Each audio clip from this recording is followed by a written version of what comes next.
নমস্কার, আমি বৈদিক জ্যোতিষ এবং বাস্তু কনসালটেন্ট জ্যোতিষ ইন্দ্রজিৎ ঘোষ। তো আজকের ভিডিওতে আমরা আলোচনা করব যে ধনু লগ্নে কোন কোন গ্রহরা শুভ, অর্থাৎ কোন কোন গ্রহরত্ন ধারণ করা যেতে পারে আর কোন কোন গ্রহরত্ন ধারণ করা উচিত নয়। আর হ্যাঁ, এই ভিডিওতে আমি কিন্তু কোথাও রাহুকেতুকে নিয়ে চর্চা করব না।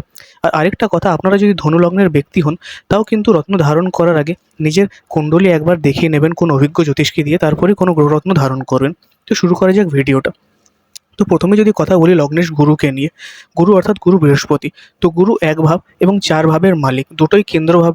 তাও এখানে কিন্তু গুরু কেন্দ্রাধিপতি দোষ পাবে না, কারণ গুরু এখানে লগ্নেশ, সাথে সাথে ত্রিকোণ ভাবেও আছে, তাই গুরু এখানে সব থেকে শুভ গ্রহ ও যোগকারক গ্রহ।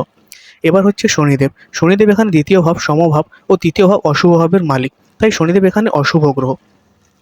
এবার যদি কথা বলি মঙ্গলকে নিয়ে, তো মঙ্গল এখানে ৫ ভাব অর্থাৎ ত্রিকোণ ভাব এবং ১২ ভাব অর্থাৎ সমভাব, এই দুই ভাবের মালিক, তাই এখানে শুভ ফল দেবে। এবার কথা বলি শুক্রকে নিয়ে, তো শুক্র এখানে ষষ্ঠ ভাব অর্থাৎ অশুভ ভাব এবং ১১ ভাব, সেটাও অশুভ ভাব, এই দুটো ভাবের মালিক, সাথে সাথে রোগ কারক গ্রহ, শত্রু কারক গ্রহ, কষ্ট কারক গ্রহ, তাই শুক্র এই লগ্নে কিন্তু খারাপ ফল দেবে। এবার কথা বলি বুধকে নিয়ে, তো বুধ এখানে সপ্তম ভাব অর্থাৎ কেন্দ্রভাব মারক ভাবের মালিক, সাথে সাথে ১০ ভাব কেন্দ্রভাবের মালিক। এখানে কিন্তু বুধ কেন্দ্রাধিপতির দোষের কারণে শুভ ফল দেওয়ার নিজের ক্ষমতা ছেড়ে দেবে। রোগকারক গ্রহ, সাথে সাথে গুরুর পরম শত্রু।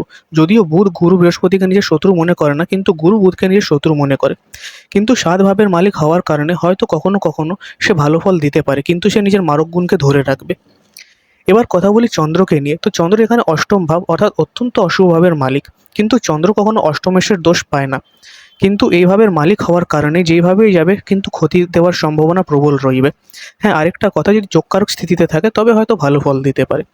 এবার কথা বলি সূর্যকে নিয়ে, তো সূর্য এখানে নবম ভাবের মালিক। নবম ভাব হচ্ছে সর্বাধিক শুভ ভাব এবং গুরুর পরম মিত্র, তাই বলা যেতে পারে যে সূর্য কিন্তু এই লগ্নে গুরুর পর সবথেকে বলি গ্রহ এবং সবথেকে শুভ ও যোগকারক গ্রহ, তাই যেখানেই যাবে সেখানে কিন্তু ভালো ফল দেবে। তো আজকের ভিডিওর জন্য এতটাই।